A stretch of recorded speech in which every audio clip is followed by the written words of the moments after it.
हम लोग क्लास 10 की प्रायिकता स्टार्ट करने वाले हैं और प्रायिकता का मतलब होता है संभावना।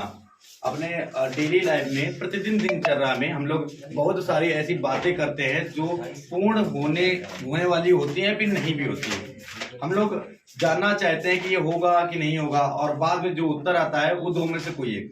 जैसे बहुत सारी दिनचर्या तुमने देखी होंगी, बहुत सारी बातें ऐसी जैसे हमारे घर से चले और तुम्हें लगा पता नहीं आज में याद है कि नहीं, ये मार खाएंगे या फिर नहीं खाएंगे, सर जी आज सुनेंगे या फिर नहीं सुनेंगे।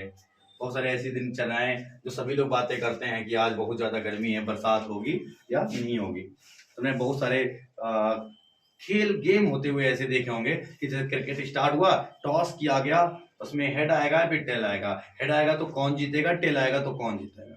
तुमने ताश की गड्डी में बहुत सारे लोगों को जुआ खेलते हुए देखा होगा ना, पैसे खेलते हुए, तो कहते हैं कि ये पत्ता इधर जाएगा तो वो जीतेगा, उधर जाएगा तो। हम लोग पासा खेलते हैं, पासे में भी कई सारी संभावनाएं होती हैं। मान लिया हमारा गोट है और होम के अंदर है, हमें बाहर करनी है, तो मुझे पासा फेंकना है और हमें लाना है 6 और उसमें 6 नंबर हैं 1 2 3 4 5 6, कौन सा आएगा, 6 आएगा कि नहीं आएगा। तो कई सारी संभावनाएं हमारे दिनचर्या में होती रहती है, तो उसी के बारे में हमें चर्चा करनी है और हमें पढ़ना है इस प्रायिकता में। तो सबसे पहले हम लोग पढ़ते हैं सिक्के के बारे में। हम पढ़ेंगे सिक्का, सिक्के के बारे में पढ़ेंगे हम। इसमें कुल जो संभावनाएं होती हैं वो कितनी होती हैं? कुल संभावनाएं कितनी होती हैं? 2 होती है। कौन कौन सी? या तो हेड होगी या तो टेल होगी। हेड को हम कहते हैं चित और टेल को कहते हैं हम लोग पट। हमारे पास किसी के पास सिक्का है? लाओ। हेड मतलब होता है जिसमें तुमने देखा होगा हमारा अशोक स्तंभ छपा होता है और टेल इसके अलावा। तो हमारे पास ये वाला जो पार्ट है ये क्या कहलाएगा? हेड कहलाएगा। इसमें कैमरा को दिखा देते हैं। ये वाला ये क्या है? हेड है। हेड मतलब ये जिसको हम मच्छी कहते हैं ना अपने भाषा में, और ये सन कहा जाता है, तो ये वाला क्या होता है? टेल होता है। इसको दिखा देते हैं। तो चलो ये हेड और टेल है। इसको अगर चित और पट कहा जाए तो कंफ्यूज नहीं होना तुम्हें। किसका था? मेरा हो गया। तो ये हेड मतलब चित और टेल माने पट होता है, ये हमें याद रखना है। हेड माने चित और टेल माने पट। तो कुल संभावनाएं पे होती है। अब मान लिया हमारे पास ये सिक्का है, मेरा ये है, ये सिक्का हम उछालेंगे, ये हमने उछाला, तो सभी लोग अपनी अपनी संभावनाएं बताओ किसका क्या आएगा। मैंने ऐसा उछाला, कितने लोग हेड है? इतने लोग ये चाहते हैं कि हेड आए और बाकी लोग चाहते हैं टेल आए, है ना। बाकी लोग तो ये ऐसा तो कोई नहीं होगा कि दोनों ना आए, आएगा तो कुछ ना कुछ। तो ये जो टेल वाले हैं वो जीत गए टेल। ये ऐसा होता है, ये संभावना है हमारी कि क्या आना है। तो कुल संभावना 2 है, उनमें से कोई एक ही आएगा। ऐसा नहीं कि दोनों की आ जाए, तो ऐसा भी नहीं किसी का ना है, दोनों का आ सकता है। तो कुल संभावना 2 होती है। तो ऐसे ही मान लिया तुमसे बोला गया एक सिक्का उछाला गया, तो यहाँ पर लिख देंगे कि ये है जो कुल संभावना 2 है, ये एक सिक्के को उछालने पर है। एक सिक्के को उछालने पर एक सिक्के को उछालने पर कुल संभावना 2 है। ठीक है। कौन सी? Head of it. अगर हम 2 सिक्के उछालें, अगर हम दो सिक्के एक साथ उछालें, एक साथ, या हमने स्लाइस कर दिया, या एक सिक्के को 2 बार, एक सिक्के को 2 बार उछालें। दोनों बातें सेम है, 2 बार उछालें। क्वेश्चन कह रहा है कि एक सिक्के को 2 बार उछालें, मतलब मैंने सिक्का था, मैंने तो उछाला ऐसे, और ये आया इस बार हेड, मैंने लिख लिया हेड। फिर से हमने उछाला दूसरी बार ऐसे, और ये आया हेड। दोनों बार हेड आया। क्या जरूरी है दोनों बार हेड आता? ऐसा भी हो सकता था कि दोनों बार, या फिर ऐसा हो सकता था पहली बार हेड आता दूसरी बार, या फिर ऐसा हो सकता था पहली बार टेल आता दूसरी बार। मतलब ये कुल 4 संभावनाएं हो सकती थी किसी एक सिक्के को 2 बार उछालने पर, या फिर 2 सिक्कों को एक साथ उछालने पर। जब दो सिक्के मेरे पास होते, अब कोई दूसरा देगा नहीं क्योंकि हम रख लेंगे, तो 2 सिक्के ऐसे उछाले एक साथ, तो मान लिया हो सकता दोनों पर हेड आता, दूसरी बार उछाले हो सकता दोनों पर टेल आता, या फिर ये हो सकता था कि एक पर हेड या फिर एक पर टेल आता, या फिर एक पहले पर हेड या फिर दूसरे पर टेल आता। ये 4 संभावनाएं, चाहे हम कहें एक सिक्के को 2 बार उछालें या फिर 2 सिक्कों को 1 बार उछालें, तो कुल संभावनाएं कितनी होती है। तो आगे हम बात करेंगे तो कुल संभावनाएं कितनी होती हैं? कुल संभावनाएं 4 होंगी बेटा। कितनी होंगी? 4। ये तुम्हारे पास लिखी भी है 4 संभावनाएं। ठीक है। अगर हम 3 सिक्कों को एक साथ, या एक सिक्के को 3 बार, एक सिक्के को 3 बार उछालें। ठीक है। क्वेश्चन ये कह रहा है कि अगर हम 3 सिक्के को एक साथ उछालें, अब 3 सिक्के किससे मिले, चलो छोड़ो कोई बात नहीं, या फिर हम एक सिक्के को 3 बार उछालें तो कुल संभावना क्या होगी? 8 होगी। देखो 3 सिक्के को एक साथ उछालने का मतलब है, या फिर एक सिक्का, पहले हम एक सिक्के को 3 बार उछाल रहे, मतलब पहली बार हमने उछाला, अरे जो भी आया हेड आया, क्या आया?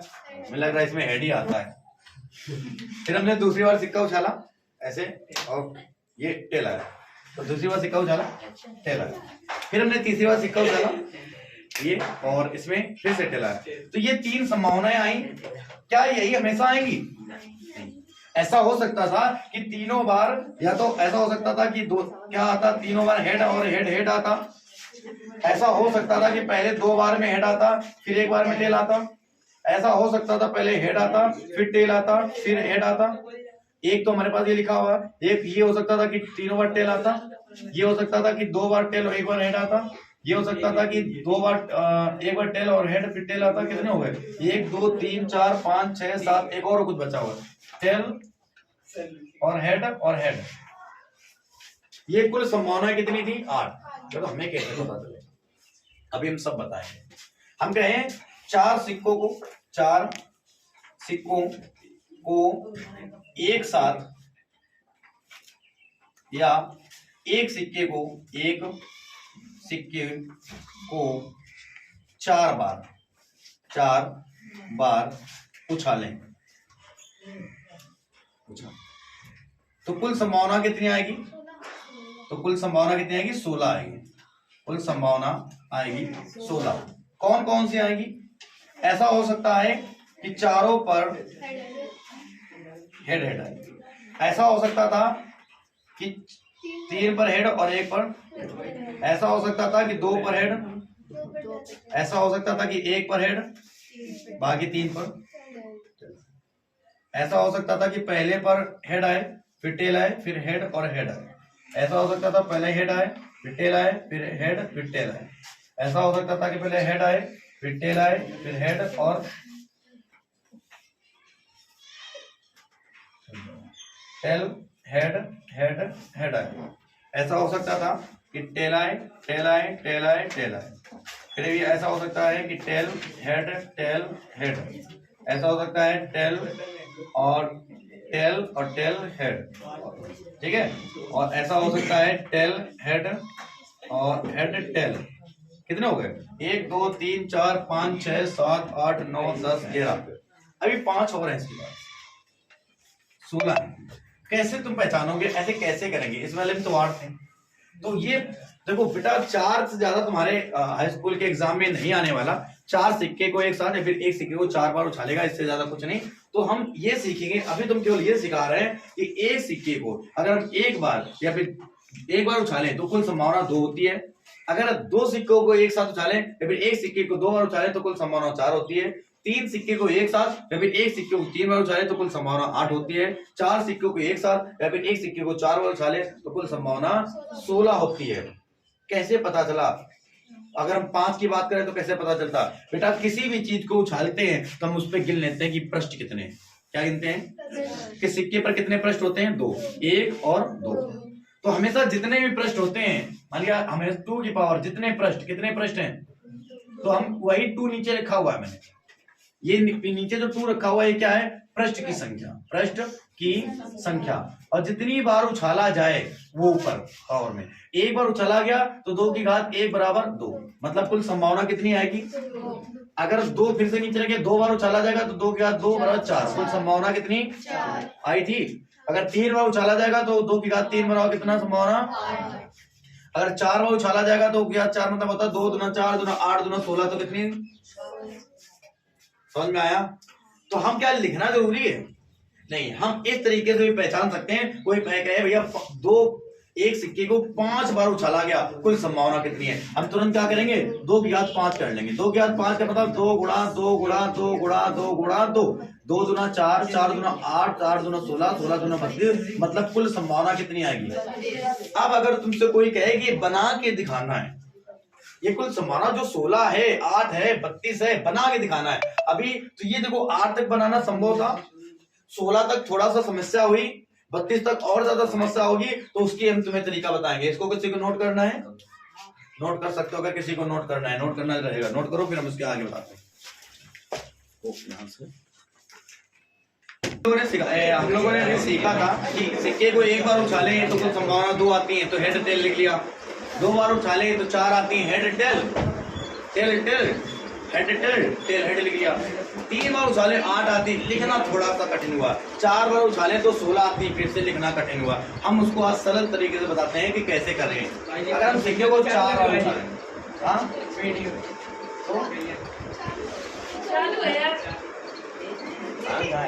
तो 4 बार उछालने पर, जब हम सिक्का 4 बार उछालेंगे तो हमारी एक कैसे हम करेंगे, एक ट्रिक है हमारे पास। कैसे? 4 बार उछालेंगे तो हमें पता, इतना पता होना चाहिए कि 4 बार उछालने पर कुल संभावना 16 होती है। ये मैंने अभी तुम्हें बताया था। अब उन 16 को कैसे हम रिप्रेजेंट करेंगे उसके लिए देखो, 16 का हाफ करना है कितना, 8। तुम्हें क्या करना है, 8 बार हेड लिखना है। 1 2 3 4 5 6 7 8। 8 बार तुम्हें हेड लिखना है, थोड़ा सा जगह छोड़ के, और 8 बार हेड लिखना है। 2 3 4 5 6 7 8। फिर 8 का आधा कितना होगा, 4। अब तुम्हें क्या करना है, 4 बार हेड लिखना है। 1 2 3 4, और 4 बार हेड लिखना है। 1 2 3 4, फिर से 4 बार हेड। 1 2 3 1 2 3 और 3 4, 4 बार टेल। 1 2 3 4, फिर से 4 का आधा 2, 2 बार हेड। 1 और 2, 2 बार टेल। 1 2, फिर 2 बार हेड, 2 बार टेल, फिर 2 बार हेड, 2 बार टेल, 2 बार हेड, 2 बार टेल, 2 का आधा 1, 1 बार हेड, 1 बार टेल, 1 बार हेड, 1 बार टेल, 1 बार हेड, 1 बार टेल, 1 बार हेड, फिर टेल, फिर हेड, फिर टेल, फिर हेड, फिर टेल, फिर हेड, फिर टेल, फिर हेड, फिर टेल। देखो ये जो तुम्हारे 16 के 16 बन गए हैं, ये सभी बिल्कुल अलग अलग और व्यवस्थित क्रम में बने हुए हैं, इसमें तुम्हें कोई भी कंफ्यूजन नहीं होगी। तुम्हें 16 बनाना बहुत आसानी से आ जाएगा। ये 16 बने हुए, कोई भी कंफ्यूजन नहीं है, सभी व्यवस्थित क्रम में बने, कोई भी डबल नहीं हुआ होगा। तो ये तुम ट्रिक आजमा सकते हो। जैसे मान लिया 3 बार उछालने पर, 3 बार उछालने पर अगर तुम्हें 3 बार उछालना पड़े तो कुल मिला हमें पता है कितना बनते हैं, 8। कैसे बनाओगे, 8 का आधा 4, 4 बार हेड लिखना है तुम्हें। 1 2 3 4, 4 बार टेल लिखना है। 1 2 3 और 4, फिर उसके बाद 4 का आधा 2, 2 बार हेड, 2 बार टेल, 2 बार हेड, 2 बार टेल, फिर उसका 2 का आधा 1, 1 बार हेड, 1 बार टेल, 1 बार हेड, 1 बार टेल, 1 बार हेड, 1 बार टेल, 1 बार हेड और 1 बार टेल। हो गए ना? बहुत आसान है। इस ट्रिक से तुम बहुत आसानी से कुल संभावनाएं जो होती हैं हम उनको लिख सकते हैं। 5 बार उछालेगा तो हमें पता है कि 5 बार उछालने को कुल 32 होता है, तो हमें 16 बार पहले हेड, फिर 16 बार टेल, फिर उसके बाद 8 बार हेड, 8 बार टेल, फिर 4 बार हेड, 4 बार टेल, फिर 2 बार हेड, 2 बार टेल, फिर 1 बार हेड। ऐसा करना पड़ेगा, लेकिन इतना बड़ा फिलहाल कभी नहीं देगा। हम 4 तक की तो बात करते हैं। चलो ये हुआ, यहाँ से हमारा सिक्का जो है वो खत्म। क्वेश्चन कैसे आएंगे ये हम एक्सरसाइज में करेंगे, ठीक है। अब आते हैं इसके बाद पासे पर। पासा क्या कहते हैं, हमें पता है किसी भी पासे पर कुल पृष्ठ कितने होते हैं बेटा, बहुत सही, 6 होते हैं। कितने होते हैं, कभी पासा नहीं खेला क्या? अब हम पढ़ेंगे पासा। पासे पर कुल जो पृष्ठ होते हैं 6 होते हैं, इसलिए इसकी जो कुल संभावना होगी वो कितनी होगी, 6। कौन कौन सी, 1 2 3 4 5 एंड 6। मतलब अगर हम किसी पासे को एक बार उछाले, किसी पासे को एक बार उछाले तो कुल संभावना कितनी होगी, कितनी बार में कुल संभावना, ये एक बार उछालने के लिए है। एक बार उछालने पर, एक बार उछालने पर कुल संभावना 6 होगी। वो कौन कौन सी, 1 या फिर 2 या फिर 3 या फिर 4 या फिर 5 या फिर 6। मतलब 1 आ सकता है, 2 आ सकता है, 3 आ सकता है, 4 आ सकता है, 5 आ सकता है, फिर क्या 7 आ सकता है? मतलब ये जो 7 एक पासे को उछाले तो तुमसे कहे कि एक पासा उछाला गया और 7 आया, तो घटना कैसी होगी फिर? असंभव। कैसी होगी? हो ही नहीं सकती। आ सकता है 7? क्या नहीं आ सकता है। तो इसलिए वो एक असंभव घटना हो। वैसे तो कुल संभावना एक बार उछालने पर कल 6 होती हैं, और अगर 2 बार उछाले, 2 बार उछालने पर तो अभी मैंने तुम्हें बताया था थोड़ी देर पहले कि होता क्या है। कितने पृष्ठ हैं? 6। कितनी बार उछाला जा रहा है? 2। तो 6 का स्क्वायर, तो कुल संभावनाएं कितनी होंगी? 6 पृष्ठ थे, 2 बार उछाला गया, 6 का स्क्वायर 36, तो कुल संभावना कितनी हुई? 36। अभी 36 कौन कौन संभावनाएं होंगी हम इन सबको लिखेंगे। तो हम कैसे लिखेंगे? देखो बेटा, कौन कौन सी होती है। ऐसा हो सकता है कि दोनों पर 1 है, 1 और 2, 1 और 3, 1 और 4, and 1 and 5, and 1 and 2 and 1। जिसको समझना है कि क्यों ऐसा आया है वो पूछ सकता है। पासे को उछालने पर 2 and 4, 2 and 5, 2 and 6, 2 and 6 bar, 3 and 1, 3 and 2, 3 and 3, 3 and 4, 3 and 5, 3 and 6,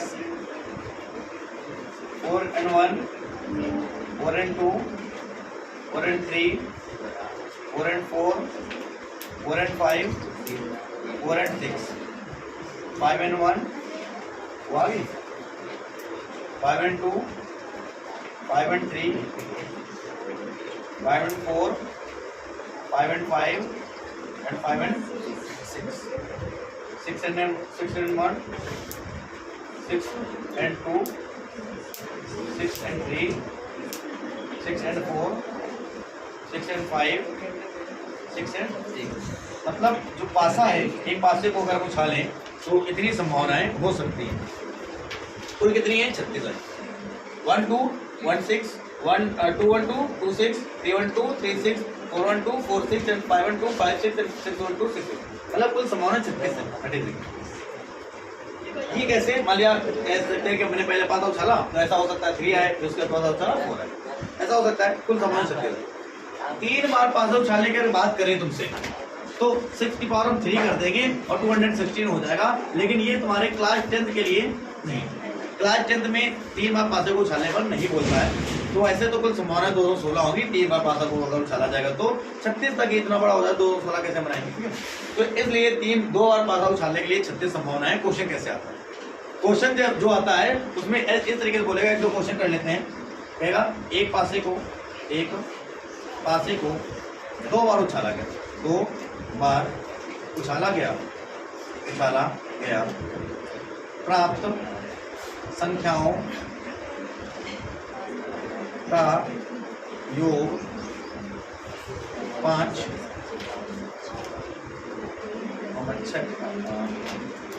या 6 तथा 6 का 13 की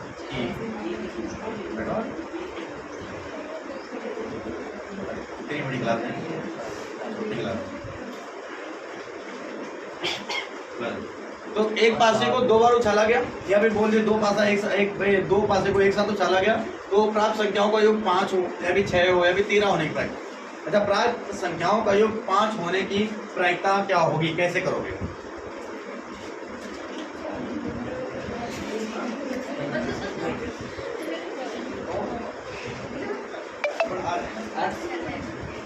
प्राप्त संख्याओं का योग कितना होने की प्रायिकता बताओ? 5। अब देखो यहाँ पर कहाँ पर योग 5 होगा हमें ये देखना है। तो 1 2 3 4, क्या और भी कहीं 5 है क्या योग? केवल कुल कितनी जगह? तो अगर बात करें, पहले की बात करें, यहाँ पर प्राप्त संख्याओं का योग 5, प्राप्त संख्याओं का योग 5, तो इसकी प्रायिकता क्या होगी? कुल संख्या कितनी मिली हमारे पास? कुल ऐसे कितने ब्रैकेट्स हैं? 4। कुल संभावना कितनी है? 36। 4 एकम 4, 4 9 36 क्या आएगा? अगर हम सेकेंड की बात करें, उसने बोला था प्राप्त संख्याओं का योग कितना होना चाहिए? योग 6 होना चाहिए। तो 6 योग के लिए छह योग के लिए कहाँ पर योग 6 हो रहा है? 1 2 3 4 और 5, मतलब कुल 5 जगह हो रहा है। तो कुल कितना करेंगे? कुल संभावना 5 घंटे में 36, तो तुम्हारा आंसर। अगर हम तीसरे की बात करें, उसने बोला था योग कितना होना चाहिए? योग 13 हो रहा है। कहीं पर कहाँ पर हो रहा है बताओ? योग 13 इनमें कहाँ पर आ रहा है? मतलब जोड़ने पर 13 है। सबसे अधिक योग कितना है? क्या 13 आ सकता है कभी? ऐसा नहीं आ सकता। तो इसका मतलब क्या होगा? 0/36, तो क्या हो जाएगा? 0 होगा। ठीक है, तो इस तरीके के क्वेश्चन होंगे जो हमारे आ सकते हैं। फिर और भी कई सारे क्वेश्चन आ सकते हैं, वो हमारे किताब में होंगे। जैसे मान लीजिए एक पास से पूछा गया, प्राप्त विषम संख्या आने की प्रायिकता बताओ, सम आभास संख्या आने की प्रायिकता बताओ, आभास संख्या आने की प्रायिकता बताओ। इस तरीके के कई सारे क्वेश्चन आ सकते हैं। चलो नोट कर लो, उसके बाद हम आते हैं पास के बाद।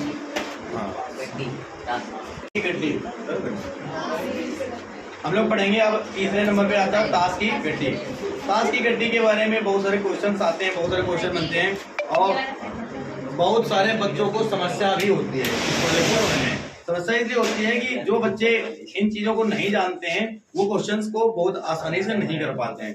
तो हम लोग सीखते हैं आज हम एक ताश की गड्डी के बारे में। ताश की गड्डी में, ताश की गड्डी में कुल पत्ते कितने होते हैं? कुल पत्ते होते हैं 52। उन 52 में 4 प्रकार के पत्ते होते हैं। कितने प्रकार के पत्ते होते हैं? बात करते हैं पहले रंग की। अगर बात करें रंग की तो 2 रंग के पत्ते होते हैं, एक होते हैं लाल और होते हैं काले। नीले नहीं होते हैं। जितने भी नीले देखे वो नीले पीछे के कलर में देखा होगा। बात आगे की हो रही है, फ्रंट कलर जो देखा जाता है, वैसा तो पीछे कलर में लाल भी होगा, नीला भी होगा, वो वाली बात नहीं कही जा रही। जहां पर छपा होता है जिसको हम देखते हैं वहां पर। तो काले रंग में 2 प्रकार के पत्ते होते हैं। काले रंग में कौन कौन से 2 होते हैं? हुकुम का होता है पत्ता और एक चिड़ी का होता है। और अगर बात करें लाल, गलत कर दिया आपने, लाल में काला बोल रहे हैं लेकिन लाल, तो लाल में 2 प्रकार का होता है। कौन कौन सा? पान का और ईंट का। और काले में 2 प्रकार के, हुकुम के और चिड़ी का। लड़कियों को लड़कों से ज्यादा पता है। देखो पान की अगर हम सिंबल की बात करें तो कुछ हार्ट सही नहीं बना है, अरे जो भी है। ईंट के सिंबल की बात करें, कुछ हुकुम की बात करें तो ठीक है। अगर हम बात करें चिड़ी की तो कैसे बनता है? हम भूल गए। ठीक है, तो ये सिंबल हो गए। तो हमारे पास 4 प्रकार के पत्ते होते हैं। ध्यान से देखना। कलर की बात करें तो 2 प्रकार का कलर, लाल और काला।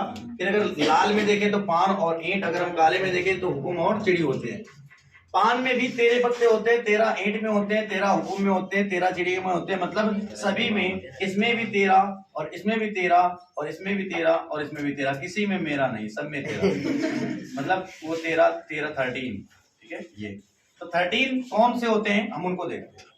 13 पत्तों में पहले नंबर पे आता है जिसको हम बोलते हैं इक्का। ये सभी में होते हैं। फिर उसके बाद 2 number, 3 number, 4 number, 5 number, 6 number, 7 number, 8 number, 9 number, 10। अब आते हैं ये 10 पत्ते जो ऐसे होते हैं जिन पर नंबर लिखे होते हैं, 1 2 3 4 5 6 7 8 9 10। बचे हुए आगे जो 3 पत्ते हैं उनको कहते हैं हम तस्वीर वाले पत्ते। क्या कहते हैं? तस्वीर। कौन से? तस्वीर वाले पत्ते कहते हैं, जिनको हम इंग्लिश में कहीं पर तुम्हें लिखा मिल जाएगा फेस कार्ड। फेस कार्ड कौन कौन से होता है? पहले नंबर पे गुलाम होता है, फिर उसके बाद बेगम होता है और उसके बाद इनमें तस्वीर छपी होती है। ठीक है, गुलाम होता है, बेगम होता है और बादशाह। मतलब कुल मिलाकर कहने का मतलब ये है कि पान में भी ये सभी पत्ते होते हैं और ईंट में भी सभी पत्ते होते हैं, हुकुम में भी ये सभी पत्ते होते हैं और चिड़ी में भी ये पत्ते होते हैं। दीपावली आ रही है अभी, सभी के घरों के आसपास ये सभी पत्ते देखने को मिल सकते हैं और देख लेना जाके। उनमें से ये सभी 13 पत्ते, अगर हम तुमसे कहें चार सभी इसमें 13 है, इसमें भी 13, इसमें भी 13, इसमें मतलब तुमसे अगर कहा जाए कि इसमें एक इक्का होगा, एक इसमें इक्का होगा, एक इसमें इक्का होगा और एक इसमें इक्का होगा, तो कुल कितने इक्के हो जाएंगे? 4। अगर हम कहें एक इसमें बेगम, एक इसमें बेगम, एक इसमें बेगम, एक इसमें बेगम, कुल कितनी बेगम? 4। कहने का मतलब है सभी प्रकार के पत्ते पूरे गड्डी में 52 ताश की गड्डी में 4 पत्ते होते हैं। ठीक है, चलो आते हैं क्वेश्चन पे। किस तरीके के क्वेश्चन हमसे इसमें पूछे जाते हैं? बोलेगा एक 52 ताश की 52 पत्तों की एक ताश की गड्डी है। ये एक क्वेश्चन अलग से। क्या ब्लास्ट कर लिया भाई? जल जाओगी बिटिया कहीं। रिंग लाइट थी और डीसी थी। इसलिए कहते हैं पढ़ना लिखना जरूरी है, शिक्षित होना जरूरी है। डीसी लाइट थी, रिंग लाइट जो वीडियोस में यूज आती है, वो एसी में लगा देंगी तो क्या होगा? फूक जाएगा। शुक्र मनाओ तुम नहीं फूकी, कोचिंग बंद करवाओगी मेरी तुम। चलो तो यहाँ पर देखो बेटा, हमारे पास 4 पत्ते होते हैं। हम बात कर रहे हैं 52 ताश की गड्डी की। मतलब क्वेश्चन ये मान के चलो अभी केवल ऐसा क्वेश्चन है जिसमें 52 ताश की गड्डी से एक पत्ता निकाला जाता है। पहले नंबर क्वेश्चन बोलेगा कि 52 ताश की गड्डी से एक पत्ता निकाला जाता है, उस पत्ते के इक्का होने की प्रायिकता बताओ। इक्का होने की प्रायिकता बताओ।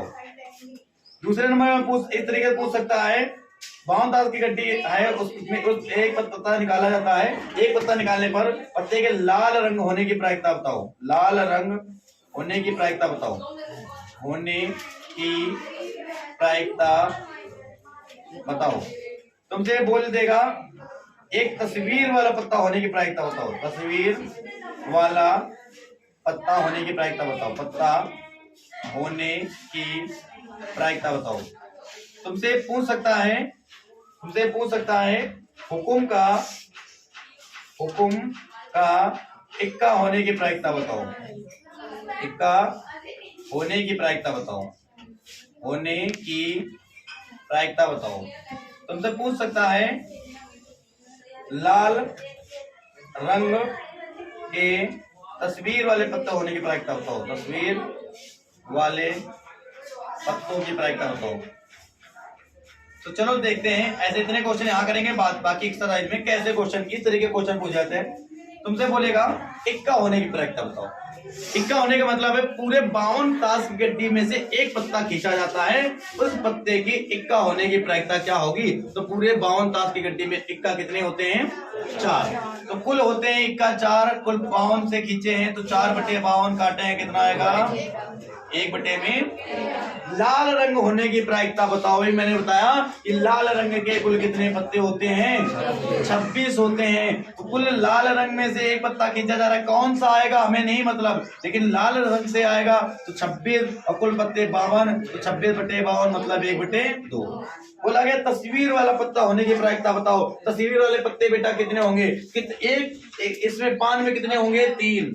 ईंट में कितने होंगे? 3। हुकुम में कितने होंगे? 3। चिड़ी में कितने होंगे? 3। मतलब कुल गड्डी में कितने तस्वीर वाले पत्ते होंगे? तो 3, 6, 9, 12 कुल पत्ते तस्वीर वाले हो जाएंगे 12। कुल कितने में से? 52 में से काटेंगे तो 4 से 12, 4 से काटेंगे 13, तो 3/13 आंसर आ जाएगा।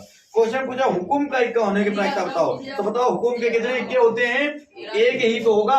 हुकुम का केवल एक ही तो इक्का होगा। मैंने बोला ना इन 13 में से हुकुम के पत्ते हैं, एक ही तो इक्का होता है ना, तो एक ही इक्का होगा। हुकुम के इक्का होने की प्रायिकता हो जाएगी 1/52। कुल संभावना रहती है 52। फिर उसके बाद लाल रंग के तस्वीर वाले पत्ता होने की प्रायिकता बताओ। लाल रंग का तस्वीर वाला पत्ता, अच्छा लाल रंग में कितने पत्ते होते हैं? 26। तो 3 इसमें होंगे और 3 इसमें होंगे। बाकी तस्वीर वाले पत्ता कैसे होते हैं? काले। तो यहाँ पर 3 पत्ते, 3, 3, 6। तो लाल रंग के कितने पत्ते होंगे तस्वीर वाले? 6। और कुल कितना? 52। तो आ जाएगा हमारे पास 3/26। तो आंसर हमारे पास नहीं समझ में आया? तो इस तरीके के क्वेश्चन आएंगे और आगे हम क्वेश्चन यही बताएंगे तुम्हें जब हम एक्सरसाइज करवाएंगे। नोट कर लो अभी कितना नोट ये मतलब अभी तक हम लोगों ने पढ़ा था सिक्के के बारे में। सिक्के से फिर हमने पढ़ा पासे के बारे में। पासे के बाद हम लोग पढ़े ताश की गड्डी के बारे में। तीनों प्रकार के क्वेश्चंस को कुछ क्वेश्चन एग्जांपल्स के रूप में हमने दिखाए हैं। और उसके अलावा हम बुक से करेंगे, कल एनसीईआरटी की बुक से पहले हम फिनिश करेंगे, उसके बाद अगर दूसरे बुक के क्वेश्चन आएंगे तो हम दूसरे बुक के करेंगे। तो हम इसके लिए हम कल तुम्हारी क्लास चालू करेंगे। उससे पहले तुम्हें इन तीनों प्रकार के क्वेश्चन, चाहे वो सिक्के के हों, चाहे वो पासे के हों, चाहे वो ताश की गड्डी के हो, जितने प्रकार के टाइप बताए हैं कैसे कैसे होता है और क्या क्या आंसर आते हैं, क्या क्या उसकी संभावनाएं होती हैं, सब याद करके आना है। ठीक है, चलो।